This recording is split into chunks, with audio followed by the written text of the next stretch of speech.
overall, it's just a matter of having a plan, kind of saying to yourself, okay, if I'm an entrepreneur, I want to start a business, whether it's a real estate company, whether it's a t-shirt company, whatever it may be, just having a plan and kind of sticking with that plan. And sure, not everything is going to run perfectly. It never does. Nothing's ever run perfectly, I think, for anybody. So it's just a matter of, again, staying dedicated to your plan. And I can't emphasize enough, working hard. At times you got to also always see the positives, right, in what you're doing. It's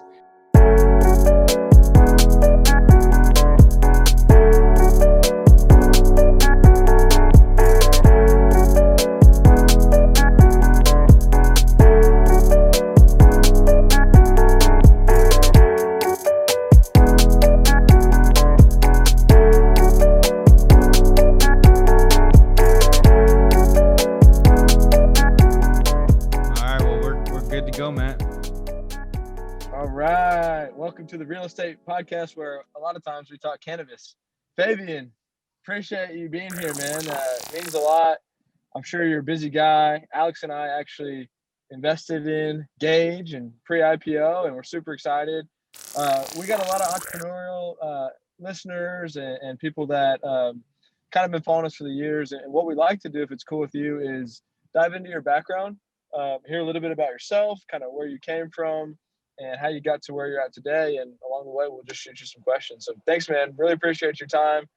You're with Gage. I assume you might be I know you're the president now, but probably the CEO. So thanks for your time, man. Appreciate that. Yeah, no, thanks a lot, Matt. Appreciate you having me on. And thanks a lot, Alex, as well. It's great to be on and obviously share both my story, but more importantly, the Gage story. So in terms of my background, it's more capital markets focused. I was actually, I joined an investment bank. I used to be a securities lawyer and joined an investment bank. It was called GMP Securities. It was actually the investment bank that brought Tweed public, which is obviously now Canopy Growth. So I joined that investment bank shortly thereafter, after they had brought Tweed public, and got to enjoy a lot of the first in the industry, from a capital market standpoint. Got to work on the first acquisition when Tweed acquired Bedrocan. I got to work on, the first $100 million deal. I got to work on the first IPO. So really had the benefit of being pretty, ingrained in the capital market side of things as, the cannabis industry as a whole really started to ramp up, 5-6 years ago. And, from there, I joined a small boutique investment bank that co-founded Canopy Rivers with Canopy Growth.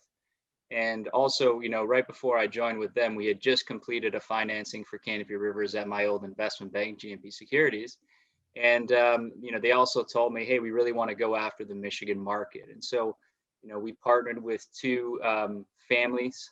They're some of the most phenomenal operators I've seen in the business. And you got to imagine, I've toured and probably, talked to, I would say, hundreds of cannabis companies over the years. From an advisory standpoint, from an investment standpoint, and even just from an education standpoint. And so I really got to take advantage of really seeing, who was really, really good and, who really had a great head on their shoulders and who was really building, the next best brand out there. And, the two main Gage co-founders, we just thought very, very highly of them. And so we started the company. I've been the president since inception. And, here we are today. Actually, we just announced this morning the closing of our $50 million Reg A financing. It's one of the most successful Reg A financings to date. For sure, one of the most successful financings in the cannabis industry for a private company over the past couple of years. So we're really, really proud about that. And obviously, thank you guys for your support in that process as well. Yeah, man. Heck yeah. I mean, you've been around. If you're talking about, Tweed and Rivers, and I know that those started a long time ago. They've been massive names. And we're, like I said, we're honored. I bought some shares, and Alex told me, he's like, I want half your shares. So I sold him half my shares. But yeah, man, it's super exciting things going on. Did you ever see yourself getting to this position? I would love to kind of hear your mindset. You said you were kind of more on the investment banking side, and then like helping raise capital is my perception, or helping set these companies up, to now essentially being, somewhat of an operator or running the company. Did you see this kind of working out the way that it did? Is this something that you dreamed of or planned for? No, I mean, obviously not really. I thought I was going to be kind of on the finance things for life, a couple of years ago. But again, I was so impressed with, what the operators at Gage were doing, the two main co-founders, and just thought, this is something very, very special. And, really decided to pursue it on a full-time basis, dedicate myself to the company, and obviously bring it to where it is today. And frankly, we're not stopping. We've had phenomenal growth from 2019 to the 2020 year. The company just did phenomenal things in 2020, really, really grew the asset base. And, we're really prudent with the capital as well. If you take a look at, how much money we've raised historically versus some of our competitors out there, or let's call it, industry participants, you actually see, how well we've put that capital to work and what we've been able to grow. And so again, just being part of that team, seeing it with my own eyes, I knew I was, part of something special and wanted to really continue forward and really take this to another level. And I really think you're going to see Gage, frankly, go to another level in 2021. We've really hit the year running. January's been, frankly, our biggest month ever at the company. And I, really anticipate each and every month thereafter to kind of be the next biggest month the company's ever had. So we're really excited about what's to come in 2021. And again, I never really saw myself doing this, but more importantly, it was really a testament to the people that were on the operating side, at the company, and really, really, truly impressed both me, and some of my former colleagues with just the ideas they had for brand development and just the ideas they had for the industry as a whole as we progress. And at the end of the day, I'm sure you guys know as well, this industry is here to stay. It's had its ups and downs for the past, 5, 6, 7 years from a capital market standpoint. But from an operational standpoint, it's kind of been building itself up brick by brick. Canada obviously has gone through its ups and downs, and then the US started off slow, not really having, the same capital markets, or let's call it capital raising capabilities, as some of the Canadian companies initially. But now that's a thing of the past. You see the US companies really starting to rise to the top as some of the, most well-known companies out there, not only in North America, but the world. So, it's really exciting times as a whole. Heck yeah, man. And I've seen those lines down the street at the retail shop. And I know y'all are going to open up at least maybe triple or double or triple more retail dispensaries this year. Yeah, 100%. Yeah. And back to what you said about being early, like we 100% believe it. We're here in Texas, so it's hard to figure out ways to get involved other than investing, because we want to stay here in Texas. But us being outsiders, like we're just these random real estate guys from Texas. I think you'll maybe agree or find this interesting, at least, like being able to get guys like you, CEOs of, we've gotten Jason Wild and Tim Seymour. Like, I don't feel like we should be able to get these people on our podcast. And the reason I say that is, like, you can't just call up, Elon Musk or these, big CEOs, but I think that people aren't looking at the space the way that they will be in the future. And so that's what I'm saying is, like, it's so early on just in that sense. Like, we're able to communicate with these kind of people. And it's just fascinating because it's like people are missing it. People don't know, like, Totally. Everyone knows the CEO of Apple, of Tesla. It's my belief that everyone's going to know the CEO of all these cannabis companies, but maybe it's going to take 5 or 10 years. And so, I'm the biggest believer. It's absolutely happening. It's just a matter of time and trying to get there. And like you said, the struggles along the way. And similar here in Austin, like, real estate is literally changing every day. We have a massive amount of people moving here, and prices are literally going nuts. Is that what you're experiencing with cannabis? I mean, is it kind of a new ball game every month? Constantly adapting? Like, what does that look like for you? Yeah, no, it's I wouldn't say it's a new ball game every month, but most definitely every quarter. You're just seeing things constantly change on the market dynamic front. You constantly need to stay ahead of the game, and we knew that very well, early on, I should say, in our process, as from going to relatively not a well-known company to the big brand that we are today. You see that you constantly need to be on your toes. You constantly need to watch the market dynamics, see what new products are coming to the market, Make sure, you're watching your competitors, seeing what strains and flavors they're coming out with. Because at Gage, those lines that you see, on our social media, those are driven by, again, our constant drive to come out with new product or better quality product than we had to offer last month. And, with these new strains, with these new flavors, with the increasing quality that we always want to bring to the table, it creates that environment where people, want to come to your dispensary. It's like something new. It's something that drives the people to the dispensaries. You look at our social media, I'm sure you guys follow us.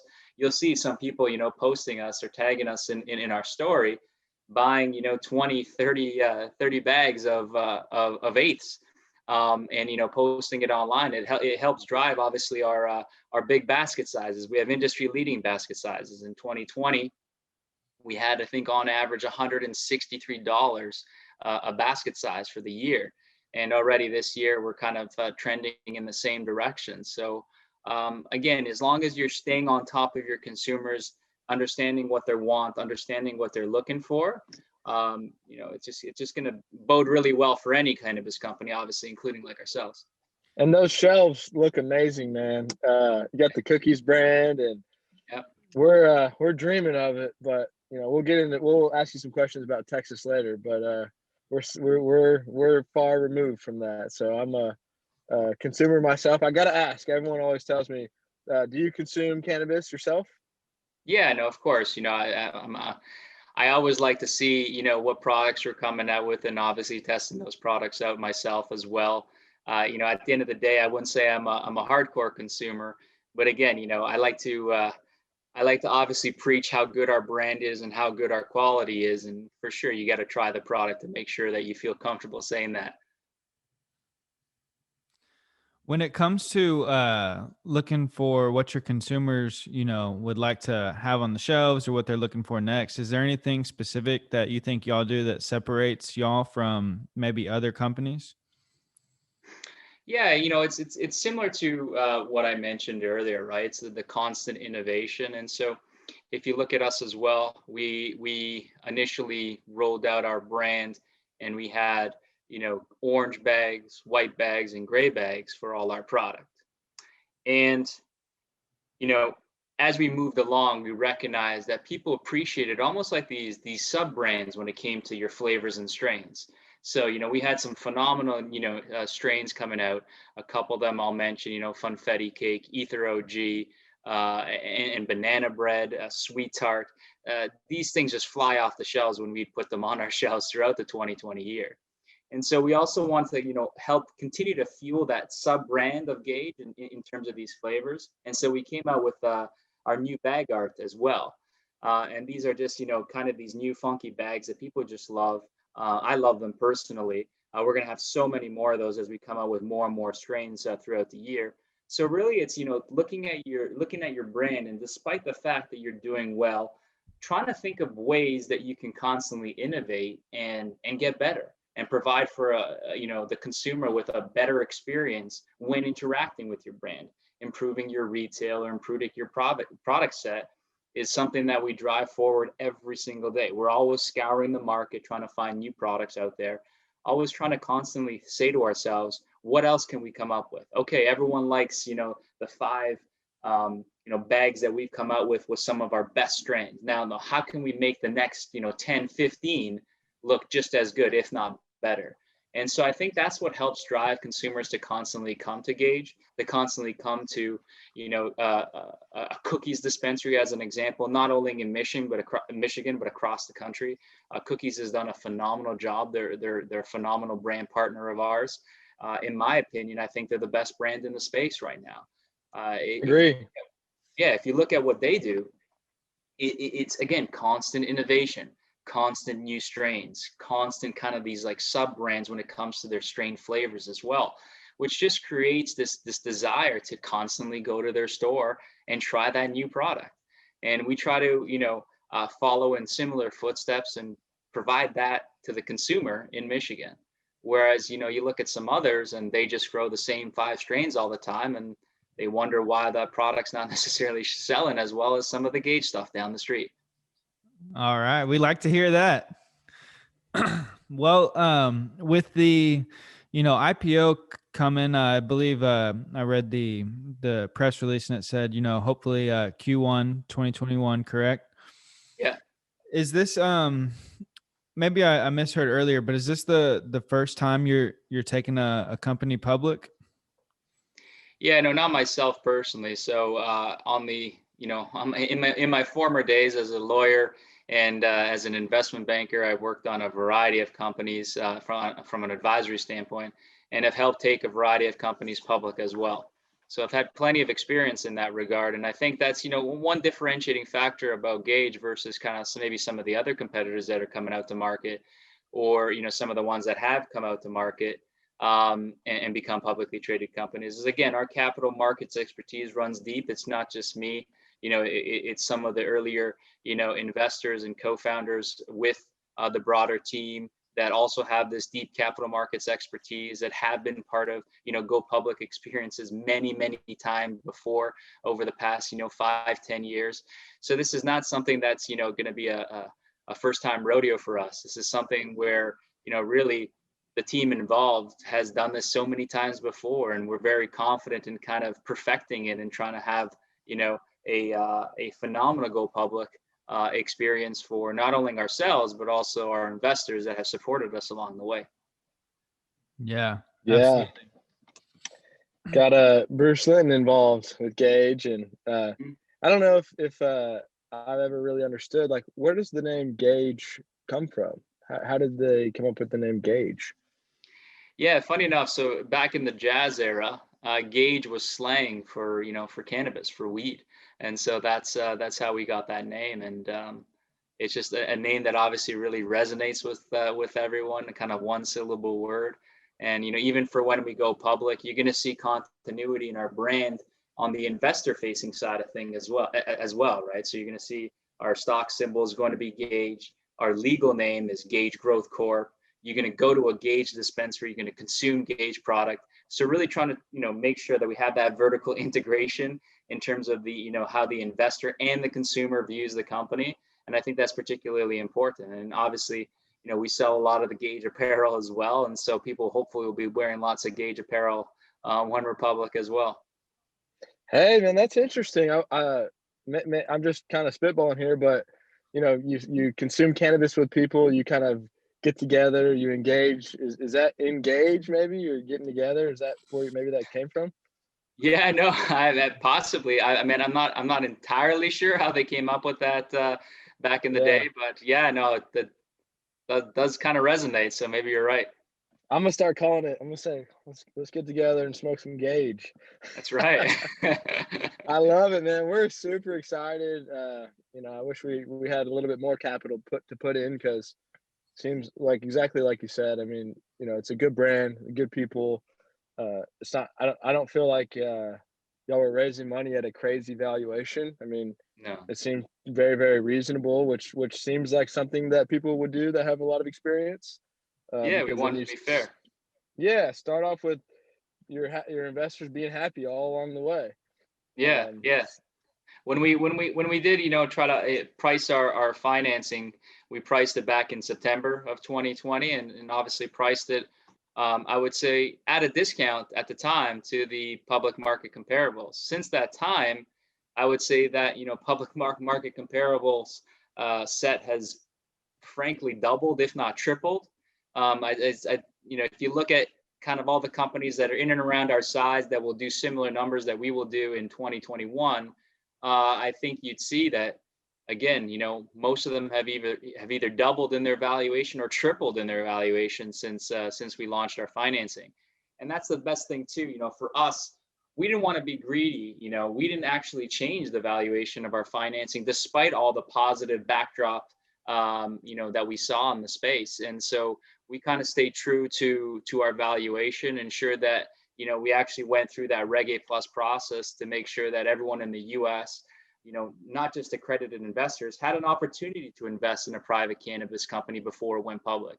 You hardly ever get those opportunities, not only historically, but even now today. Only a few go through the Reg A process in the US, because obviously we can't go through the typical IPO process and give that opportunity to to the average everyday investor. And so that was pretty important to us, give our consumers also a chance to invest and become an owner of Gage. And so that was something that we thought a lot about, and again, wanted to at least price our financing, in our opinion, at a reasonable valuation to hopefully create some great upside for the investors that participated and supported us at that time. Yeah. What kind of, to a personal level for you, for our listeners, entrepreneurs, like what is it, I guess that you enjoy, and it's kind of along the lines of like, what are your skill sets and what have you personally done that have led to you finding success to get to this level of your career? Yeah, it's tough to say, you know what I mean? There's so many factors that bring along success. Working hard obviously is the number one. I think people take for granted just how hard it is to start a company from pretty much dust and take it to, where it is today, where Gage is today. 3.5 years ago when we started Gage, it was just an idea. It was a concept. We were going to go after the second biggest medical market behind California, and that was Michigan. Michigan's been the second largest medical cardholder system behind California for many, many years. Florida recently overtook the state of Michigan in 2020 for medical cardholders. But again, Michigan had that historical backdrop. But again, when you're out there, you're competing with a multitude of cannabis names, private cannabis names that are all looking for money. They're all vying for investor or shareholder capital. Obviously, you need to differentiate yourself. You need to work extremely hard to show people why, you are better than the next, cannabis company that they just looked at. And for us, if you take a look at our growth and how fast we grew, like we only had our first operational asset near the end of 2009, near the end of the summer of 2019. And so when you look at how much we've been able to grow in such a short period of time, I got to be honest with you, it's just really down to hard work and previous experience, obviously, in the space that has brought us to where we are today. And obviously for myself as well, personally, I kind of use my backdrop in terms of capital markets to help us move through, the Reg A plus financing process and the go public process at a quicker pace than some would actually go through with it. Had the foresight to, make sure our financials were audited well ahead of time and things along those lines. It's, small little knickknacks that you kind of build up in your experience in doing anything, I think is really crucial to anyone's, personal growth and continued growth, right? Like I'm always learning new things on the capital market side. I'm always learning new things on the operational side of things. And that's like probably the second point, having that open mind.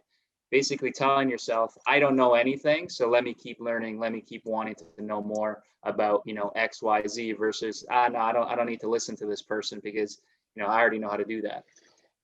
Yeah, you're speaking our language, man. I had a buddy the other day calling me, and I was telling him about making offers on real estate. He's like, sounds like it's like there's not a lot of. He was kind of saying this in a negative way. He's like, sounds like there's not a lot of science to it. It's just grinding, hitting the pavement. Like, yeah, man, exactly. Like Yeah. we're not doing a science project. We're hustling, and that's number one. And then here where we're at in this market, we have to adapt to like, man, like there's low inventory, so let's start flipping. Let's start, wholesaling, whatever it may be. And like exactly what you said, keeping that open mind. How do you think about Texas or other states, or are you zoned in on Michigan right now? I know, a decent amount about Texas. There's 4 licensed holders that can sell to a very, very rare form of epilepsy and like a few other things. Right. But obviously a massive market. But when something's held down by regulations, do you guys kind of wait until big changes, or do you try to stay like super plugged in and understand what's happening before it happens? Like, how do you view, I guess, your growth in different states? Yeah, no, we're constantly looking at other states and where things are looking from a regulatory standpoint and a market standpoint and pricing standpoint as well, for product. And so overall, it's like a consistent, let's call it evolution in our thinking as new information comes to the fray. We need to be able to act accordingly and kind of decide, where is our next step, where we want to go next, as a company. I'm not as big of a fan of jumping into a whole bunch of other states right away. I think you'll see, Gage pretty much act like it has over the past couple of years. So really prudent capital management, make sure we do really, really well in Michigan, get deep market share as a brand, and ensure that, when people think Michigan, they think of Gage automatically. And then, following that model, again, similar to, let's call it a True Leave model, where you do really, really well in one state and have that deep market share, and then use that state as a springboard to enter other states, is probably a model that we're following versus, you just won't see from Gage, any announcements where all of a sudden we're in 4 different states this year. It's going to be a scenario where we really focus on Michigan, and then as the year progresses, at least after Q2, potentially start to look at other markets and maybe even enter into another market by the end of the year. 1 centimeter wide and 1 mile deep. That's right. Exactly. All right.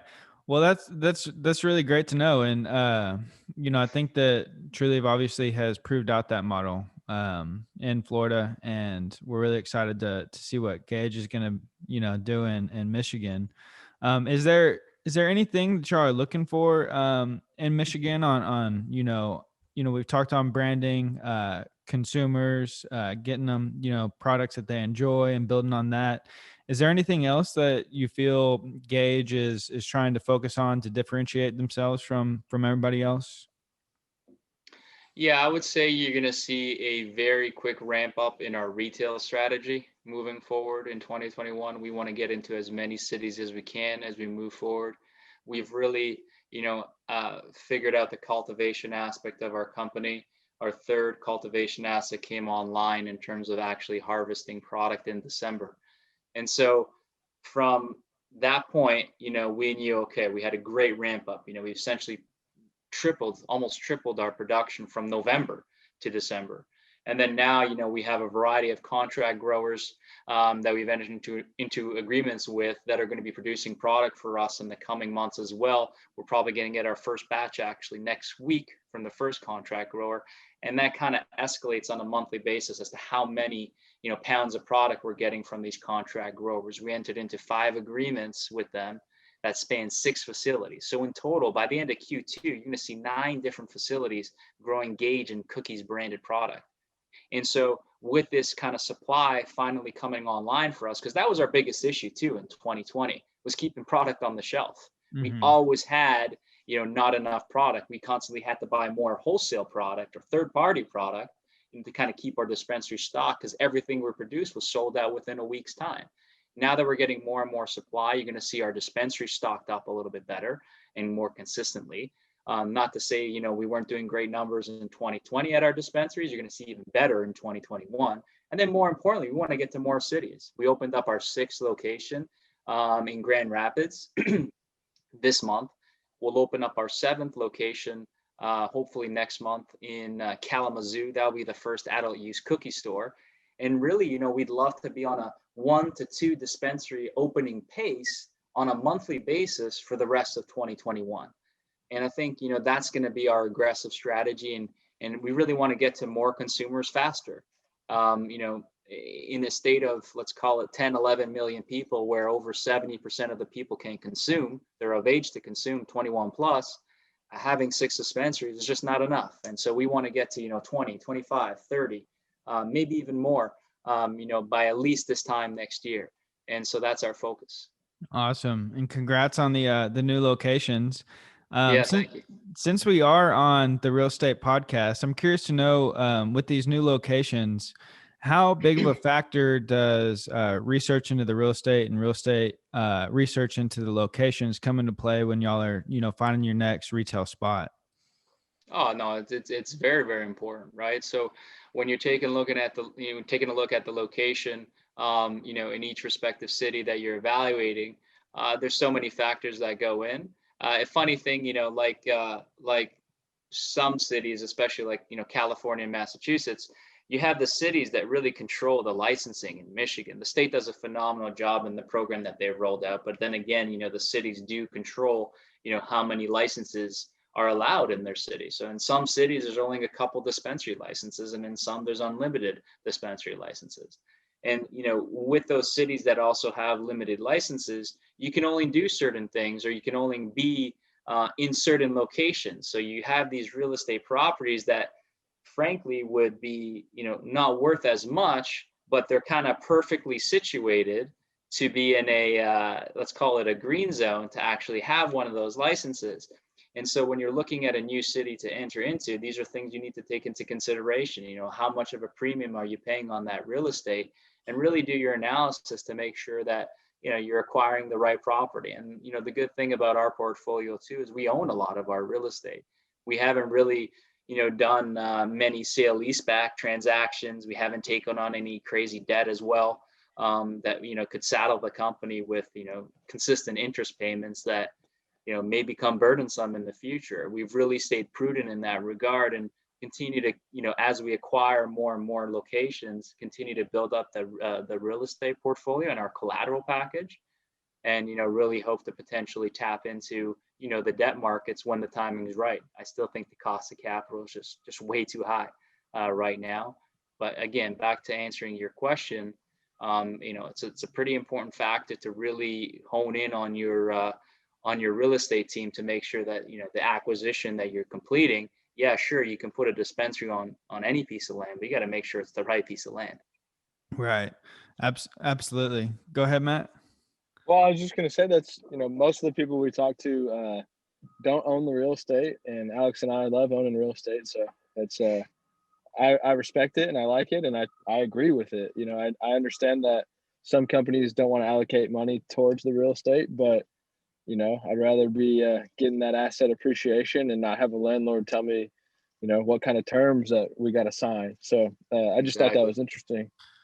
With the asset appreciation, say that, Gage or another company builds up a big real estate portfolio with all their locations and their operations, and say, I guess y'all are getting these financed, correct? Or you're buying them cash? Buying them cash predominantly. Okay. And so I guess if you ever needed to in the future, so Matt and I, with our properties, what we really like to do is utilize a cash out refinance to get some more capital to go buy some more real estate, right? And so I was wondering if you guys ever consider that, or if anybody ever thinks about, receiving capital injections, not by going to the market or not by raising capital, but hey, we got these assets, they've appreciated, X amount over time. Let's do a cash out refinance on these, pull some cash out. We can afford to, it'll be cheaper to maybe pay this interest rate, or, do y'all ever think about it that way, to get cash to expand and to operate? No, of course. I mean, I don't think, the prime business plan for Gage is to just simply own real estate and have that real estate appreciate and develop that real estate. It's not even close to obviously what our plan is for the company as a whole. But when you take a look at the options that were afforded to cannabis companies over the past couple of years from a financing standpoint, there really wasn't many options available unless you wanted to pay, 15, 16, 17% on that money. We're starting to see that come down a little bit over the past, let's call it 4 months or so. A couple of the names you mentioned, Jason Wild did a phenomenal debt package. I think it was about a month ago, where he raised, I think it was over $100 million at about 12%. AYR Strategies, similar kind of package, and also similar in terms of, cost of capital for that. So, when you were in a situation, or at least, sorry, when we were in a situation where we were evaluating some of these options, and again, looking at the cost of capital, it just didn't really make sense, right? We said to ourselves that we wanted to get the company to, the Reg A process and raise capital in that way. And then thereafter, kind of stay strong, make sure, we didn't complete any debt or sale leaseback transactions. So at this point, as the market opens up, as more, more entrants come, from a financing standpoint to companies like ourselves, that are willing to enter into the cannabis market, that cost of capital is going to come down, because, to folks like you, I'm assuming, 8-9%, that's a phenomenal kind of return for guys like you. Whereas, we were looking at 16, 17% 6 months ago in terms of cost of capital, which in my opinion was just crazy for an industry like this, just where the industry is going and what the potential is. It's almost like it was holding the industry back by having, terms like that. Yeah, it definitely is. I mean, no matter what industry it is, when the cost of capital is that much, it's crazy. Yeah. Well, we don't have too much time left, and we really, want to be respectful of your time and appreciate you coming on. Is there, any advice that you would give to some of our listeners who are, entrepreneurs, or they're looking to start out, and start their own business, or maybe they want to become a lawyer and go work for an investment bank? Is there any advice you'd give to somebody about getting started on their journey, or just one thing that has really helped you out along the way? Yeah, don't become a lawyer, don't become an investment banker. No, I'm just kidding. Uh, I think, overall, it's just a matter of having a plan. Kind of saying to yourself, okay, if I'm an entrepreneur, I want to start a business, whether it's a real estate company, whether it's a t-shirt company, whatever it may be, just having a plan and kind of sticking with that plan. And sure, not everything is going to run perfectly. It never does. Nothing's ever run perfectly, I think, for anybody. So it's just a matter of, again, staying dedicated to your plan. And I can't emphasize enough, working hard. At times you got to also always see the positives, right? In what you're doing. It's, I have a variety of, friends of mine that were entrepreneurs. They were at the brink of, possibly not having a company that they started anymore because, things weren't going out as well as they thought they were going to be. And meanwhile, now those, same individuals run, multi-million-dollar companies, and maybe even have sold some of these companies as well, right? And so I just think you got to stay true to, your idea, stay true to your business plan. Make sure you don't, spend your capital too quick and too early before you really see an acceptance to your idea, your brand, or your service. And so, yeah, I mean, obviously, I'm no expert in this regard. Things obviously so far have worked out really well for myself and my career, and obviously the company I'm a part of, which is obviously Gage. But at the end of the day, it's just really dedication, and staying true to your plan that you had in mind, for many, many years ago. Heard it here. No excuses, getting after it. We appreciate your time, Fabian. And, we say where we live in Austin is Opportunity City. And if you ever make it here to Opportunity City, man, we'd love to connect. And if we can ever provide value, we're in. So just thank you for your time. It means a lot. Yeah, no, I really appreciate you guys having me on.